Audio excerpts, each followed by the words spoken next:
Salut à tous, je m'appelle Michel Yedna, artiste musicien percussionniste, par ailleurs promoteur de l'association Afro-Chilam Group. Alors la présente vidéo est pour vous faire une présentation de mon projet que j'appelle Percussion Kola. Percussion Kola, comme son nom l'indique, c'est un projet fédérateur autour des percussionnistes du Cameroun, de l'Afrique et du monde. C'est un projet qui rassemble également les acteurs de la scène culturelle, les ethnomusicologues, les chercheurs et les historiens, car l'objectif ici, n'est-ce pas, est de trouver des solutions pour davantage valoriser notre patrimoine musical, aussi rythmique, car il faut le savoir, le Cameroun est un pays très riche, très vaste, et il y a beaucoup à découvrir culturellement, musicalement et rythmiquement.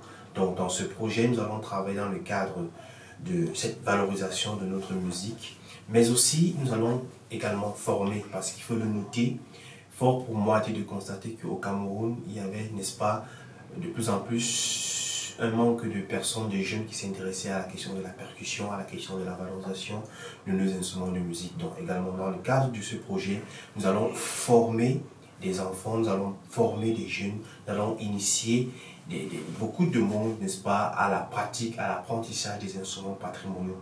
Nous allons également travailler dans le cadre du référencement, parce que c'est aussi une motivation très forte qui a permis à ce que ce projet voit le jour, parce que nous souffrons, n'est-ce pas, au Cameroun d'un problème d'archivage.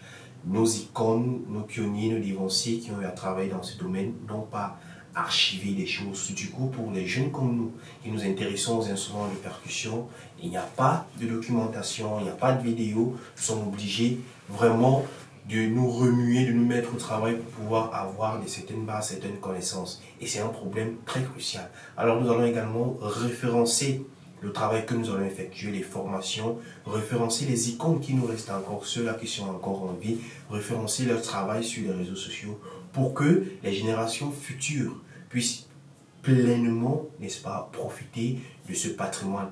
Percussion Kola, ça sera également un moment d'échange, des talks, des conférences, des tables rondes sur la question de l'éducation, n'est-ce pas, de la population, de l'imagerie populaire, sur la question de la musique camerounaise, sur les questions qui visent, n'est-ce pas, à mettre en avant, n'est-ce pas, l'étroite relation qui lie les Africains, les Afro-descendants à l'instrument de musique et la percussion, parce qu'il y a une très grande histoire derrière.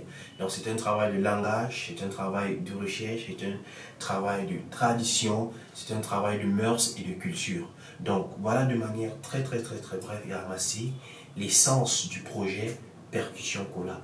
Alors si vous voulez davantage connaître, avoir ample information sur le projet Percussion Kola, vous pouvez vous abonner à nos différentes plateformes, n'est-ce pas, l'association Afro-Chilam Group sur Facebook, sur YouTube, sur Instagram. Vous aurez les vidéos, vous aurez notre projet, vous aurez notre ligne éditoriale. Alors il faut le noter pour chuter, Percussion Kola, c'est un programme qui se déroule tous les derniers mercredis de chaque mois au Centre culturel Ubuntu, et c'est l'occasion pour moi de remercier également cette plateforme-là qui a permis que je puisse exister en tant que personne. C'est également cette maison qui a permis à ce que l'association Afro-Chilam Group puisse voir le jour. Et je salue par ailleurs le promoteur, M. Ruben Benam, qui est mon père et qui est mon mentor. Donc rendez-vous tous les derniers mercredis de chaque mois pour assister aux soirées Percussion Kola. Je vous remercie.